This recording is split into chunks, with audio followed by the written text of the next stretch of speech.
मैंने तो हमेशा अच्छा ही देखा है मैनपुरी को और करहल को।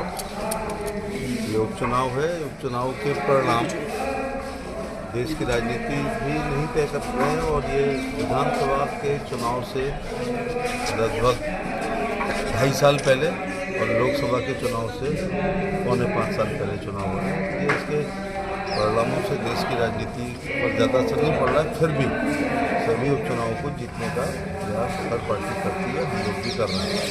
केंद्र सरकार की कल्याणकारी योजनाएं, राज्य की योजनाएं और हमारी पार्टी के बूथ अध्यक्ष से लेकर राष्ट्रीय अध्यक्ष परिश्रम की पराकाष्ठा से निश्चित तौर से कमल करेगा। सर, यूपी में पोस्टर की राजनीति चल रही है लगातार। कभी मैं तो फील्ड की राजनीति करता हूँ, पोस्टर की ज़रा कम करता हूँ। और मैं धरती पुत्र मुलायम सिंह यादव जी के सुपुत्र की तरह ट्विटर पुत्र नहीं हूँ। मैं हर समसामयिक घटना पर जा कर के और अपनी जो भी भूमिका होती है उसको निभाने का काम करता हूँ। बड़ा दुख के साथ कहना पड़ रहा है, यदि इस देश में जातवाद ना होता, गोत्रवाद ना होता और धार्मिक कट्टर अल्पसंख्यक कट्टर ना होते और मोदी जी के कल्याणकारी योजनाओं के लाभार्थी केवल भारतीय जनता पार्टी को वोट डाल दें तो सभी प्रत्याशी चुनाव जीत जाएंगे। समाजवादी पार्टी कुनबा भी पूरा लगातार क्षेत्र में है और अयोध्या का बदला करहल से, ऐसा नारा लेकर गए मुख्यमंत्री। निश्चित तौर से मुख्यमंत्री जी का कानून और व्यवस्था उत्तर प्रदेश के इतिहास की सबसे स्वर्ण व्यवस्था है और मुख्यमंत्री जी का विकास भी है। उन्होंने कभी जात या पार्टी देख करके विकास नहीं हुआ है, बल्कि विकास जो है समदर्शी है, सबको समान मानते हुए विकास किया जाए। बटोगे तो कटोगे, एक रहोगे तो एक रहोगे। ये तो हमने अपने घर में भी देखा, जब खेती बढ़ जाती है तो फिर गरीबी आ जाती है।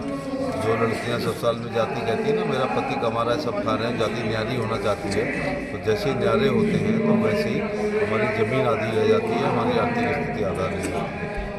और मैं एक बात फिर भी कहना चाहूँगा कि उनके बंटने से थोड़ा बहुत काम चल भी सकता है, लेकिन हमारे बंटने से काम नहीं चलेगा, इसलिए हमें बता ही रहना। मायावती जी ने भी इसी बीच में बयान आ गया, उनके उसके कार्यालय के बाहर पोस्टर लग गया, जहां एक तरफ योगी जी कह रहे हैं बटोगे तो कटोगे, समाजवादी पार्टी के लोग कह रहे हैं कि एक साथ रहोगे तो सुरक्षित रहोगे, वो कह रहे हैं हमारे साथ रहोगे तो सुरक्षित रहोगे। एक विधायक की पार्टी के साथ कोई सुरक्षित नहीं रह सकता, ना वो राजनीतिक रूप से उस पार्टी में कोई सुरक्षित है, ना सामाजिक ना आर्थिक रूप से। तो जिस पार्टी के 403 विधायकों में एक विधायक और वो विधायक भी जीतने में उनके स्वयं की बहुत समाज सेवा है, तो इसलिए जो है वहाँ भय भगदड़ और भ्रम हो गया। मायावती जी चूँकि चर्चा पर्चा खर्चा में नहीं रहती हैं और किसी भी समसामयिक घटना पर नहीं जाती हैं, विपक्ष की भूमिका धरना रैली प्रदर्शन की होती है उसको नहीं निभाती हैं, तो घर में बैठ के फतवा जारी करने का ज़माना अब चला गया है। अब रोज़ कमाना कुआं खोदना पड़ेगा, रोज़ पानी पीना पड़ेगा। भारतीय जनता पार्टी के कार्यकर्ता प्रतिदिन सेवा करते हैं, एक एसओबी उतने घंटे मेहनत नहीं करता जितना हमारा मंडल अध्यक्ष काम करता है। पीडीए को लेकर क्या कहते हैं? अगर किसी पार्टी का नाम भारतवर्ष हो जाए तो उसका ये मतलब थोड़ा है कि भारतवर्ष के सभी बासिंदे इसको वोट डाल देंगे।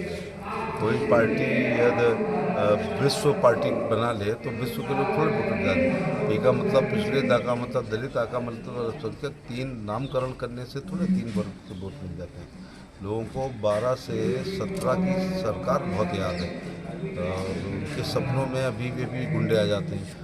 जो मुख्यमंत्री जी ने कहा जहाँ सफाई वहाँ बिटिया घबराई, वो कोई गलत बात नहीं है। लड़कियाँ किताबों को दबाए हुए, दुपट्टा डाले हुए, नीचे ज़मीन देखते हुए स्कूल कॉलेज जाते थे।